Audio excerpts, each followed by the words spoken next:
Sa billiards, kumpleto na ang 64 na manalarong lalahok sa ikalawang season ng Django Cup 9-Ball Tournament. Yan ang ulat ni Bernadette Tinoy.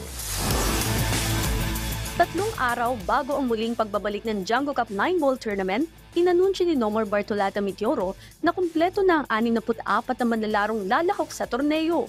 Anya, nilimitahan nila ang bilang ng mga manlalaro upang mas mapabilis ang partidahan ng mga ito. So 2 araw na lang, hindi masyadong magpupuwit ang mga players.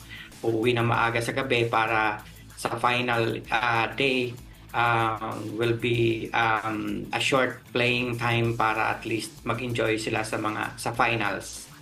Dagdag pa ni Nomar na puspuso na rin ang paghahanda nila, lalo't may ilang manlalaro ang manggagaling pa sa labas ng Metro Manila.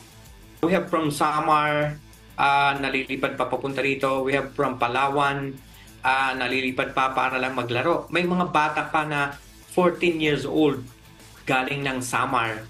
Iginiit din ni Nomar na layon din ng ranking tournament at ni Filipino World Pool Champion Francisco Django Bustamante na mabigyan ng plataporma ang mga bilyarista sa bansa na maipamalas ang kanilang husay at talento sa naturang sport.